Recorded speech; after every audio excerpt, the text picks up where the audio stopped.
Hello, I'm APX Toycat, and welcome back to another update news video. It is beta time for the brand new 0.120 update. This is one specifically meant to fix bugs, but it also makes some very interesting changes to the beta system and to ladders for anyone interested in seeing those beautiful lights, as well as giving us the perfect look at when the Copper Age will release. This plus all of the vibrant visuals changes, which sit underneath this, tell us a very interesting story about what's going down at Mojang, and we'll go into that today with 4 separate parts in this video. So with that said, let's get straight into the first part, because you might have heard about a brand new music release coming from Mojang. They had an album which was set to release today, and it did in fact come out with some great remixes with some really cool animations. They all seem to be transport based, so if it's Steve on a minecart, or if it's Alex on a horse, or if it's Alex in a boat, or indeed there's a happy ghast, it's all based around transport, but these are just remixes made by independent artists of Minecraft songs. These will not be featuring in the base game though, and so is there any link to that base game outside of maybe hinting about transport? Well, nope, it just is nice remixes, including one by Hyper Potions.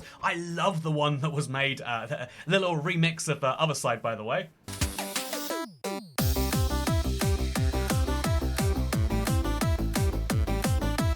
But mostly, this plus the new beta just means that 0.110 is now locked in, and so the Copper Age won't be having any changes, including a music, disc, or any form of other music release between now and when it comes out, meaning that it has started the process, which is very, very exciting, but we'll come back to that later, because for now, there is a new beta. That is very exciting, and that only works in my accent, huh? With that said, let's now talk about exactly what is going on here, because officially, this is the 1.21.120 update, but that's a very messy title, and so let's just call this 1.120, or I guess at this point 0.120, and yeah, this is the first beta for that new cycle, and usually Minecraft follows a kind of TikTok cycle, so sometimes we get updates that are exciting, like this Copper Golem Ocelot can agree with, sometimes we get big updates with new features, or drops I guess we could call them these days, and then other times we get the smaller feature drops. These are, rather, these are meant to be like bug fixes, TikTok, features, or bug fixes. And so 0.120 logically would be a bug fix update, and the focus seems to be around features from the Copper Age. Copper Golems, for example, will be able, when they're sitting down, you'll be able to see they have fewer missing pixels. I'm going to be honest though, I've looked at it before and after, I can't see the difference. What I can see the difference in though, is the fact that if you use redstone to power a shelf, you'll be able to spot that that shelf will now actually, powering or unpowering the shelf, even from a distance, will now activate a skulk sensor, unlike before, trust me, I tested, and this is hugely interesting. Also hugely interesting is the fact that it will actually give you a different vibration frequency when you power it versus when you put different items in there. Again, hugely interesting to me. It's frequency 3 or 6 depending on which of these you do, and also the way that anvil and wall blocks have been positioned on the shelf has changed as well. They've also made some, so this plus the vibrant visuals changes kind of tell us that this is bug fixing recent changes, and that is how it looks at first, until you see where things go later. But for now, just here are the new vibrant visuals changes. They say that they've changed the toggle that is currently called adjust brightness to adjust gamma. I really feel like I have to triple check that on the changelog, because every time I read a change on the changelog and it's not in the game, I'm like, that has to be correct. But no, this is meant to be called the gamma calibration screen, but it's brightness, as you can see. But interestingly, it now does have a % label, so if you want to share your settings because they work great, you can tell people that, I guess, but it's still called brightness and not gamma. Anyway, speaking of things that also haven't changed, the enchantment glint animation was still playing when the game was paused. That is something that they have now fixed, and yeah, as well as these changes they've made to vibrant visuals and these changes they've made to Copper Age features, they've also took another crack at the ladder. You might recall that they tried to change the ladder in the 1.100 update. This was a couple updates ago.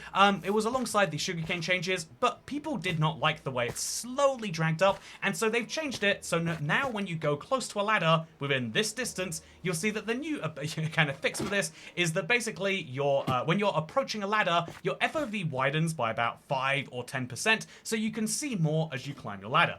Personally, I don't think this is a huge difference, but it might be the sort of change you appreciate. It's very, very strange to say the least, but boom, new ladder changes. Someone at Mojang clearly cares a lot about ladders, and they're doing their best to fix it, which is, I wish someone could be doing the same for the menu screens, which currently load. Literally, trying to go in here lowers the game's frame rate down, which is amazing by itself, but looking at the main menu, my frame rate will dip to 0.5 every time. I'm just saying, that is more of an accessibility concern than ladders if we're being technical. But yeah, this update so far, what we can see is mostly just bug fixes around the Copper Age drop, because all of the new features that we'll start to see for, drop 4 2025 will be behind a toggle, but those won't be revealed until Minecraft have done it themselves, because as we all know, they like to do those big reveals at Minecraft Live, which is happening super soon. Speaking of super soon, the last feature in this update is perhaps the most exciting, because buried all the way down there at the bottom inside the technical changes is the beta API toggle. Optionally, set version property to beta to always choose the latest beta version of this model. In other words,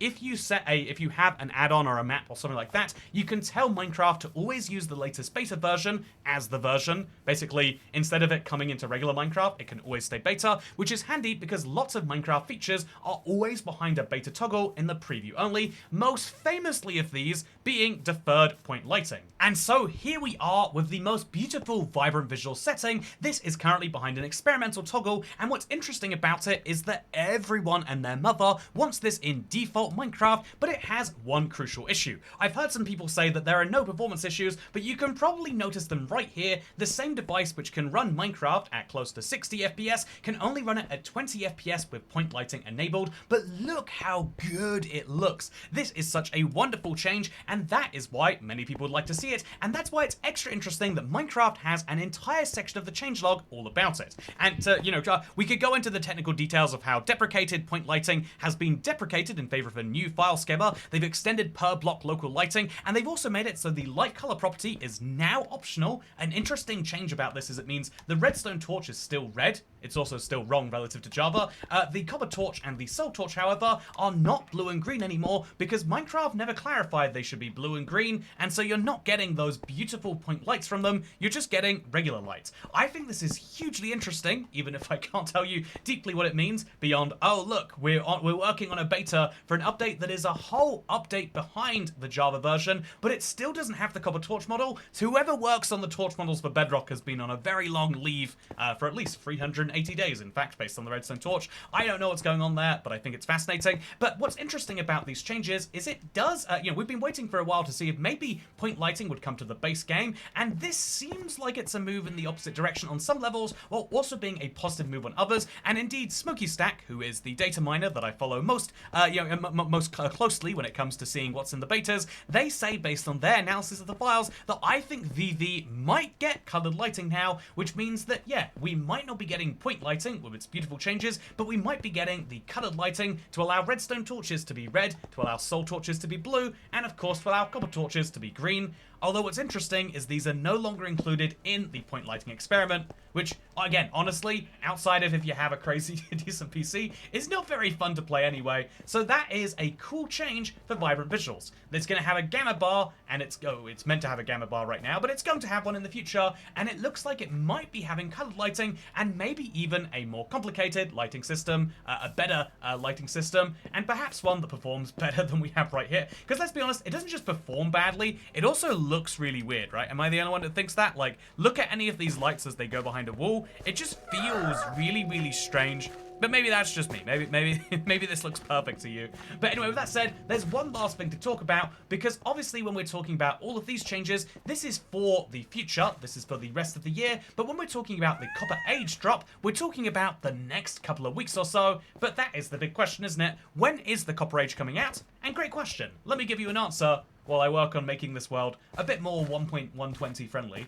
Thank God that terrible frame rate is over, but now it's time to talk about the Copper Age release date, because this is the question on everyone's mind: when can that brand new update, which has just finished, actually be available on my world? And the answer to this is based on two big factors: when the Java and when the Bedrock version of the game is ready. So the Bedrock version of the game is one we talk about the most, and it's been hinting towards September 16th for a while. As you'll know, 1.110 betas are now finished, and so it's begun its cycle of being sent to Nintendo and Sony and Microsoft and every platform for them to review and make sure it's okay for their devices. But also at the same time, the Java team has to fix up their update, and interestingly, as recently as yesterday, you might have seen that video, they were adding new features to the Copper drop. This is really confusing because they won't be available on Bedrock, but whole different point for a different time. But what's interesting about this is the fact that yes, Minecraft has been actively adding new features, and so when is it going to get into its pre-release and then its release candidate phase? Well, if it starts at the end of this week, that tells us that September 16th 16th is still the most likely date, but if we get as far as next week and they're still releasing normal snapshots, it could be that there is a delay. However, right now, it seems as though Mojang is sitting on the release date and the trailer of this drop, and it seems to be something they do to build hype. They go through all the development, then they give it a name, and then just before release, they give it a release date and they give us a trailer to get us extra excited. If this manages hype, then so be it. But it's interesting because at this point, most people are still calling it the Copper Drop and not the Copper Age, but the Copper Age is going to get its official release date confirmation and everything else in the coming days, and that is likely to be September 16th, but that now looks like it hinges on the Java edition getting their stuff together and getting it able to release on the same day. Is that going to happen? Well, I can say for sure that the answer is probably, because ultimately it does seem as though a lot of moving parts at Mojang can always go slightly wrong. They very rarely do, but you have to keep in mind that September 16th just looks most likely. It's not been confirmed by anyone at Mojang, and if there is going to be an announcement, I imagine it will come with some Minecraft Live hints and stuff like that, and so look forward to something very big coming very soon. But for now, I hope you all enjoyed this video. Make sure to like and subscribe if you did, because for now, I'll see you in the next one. Goodbye. Oh. Yeah. I'll see you in that next one.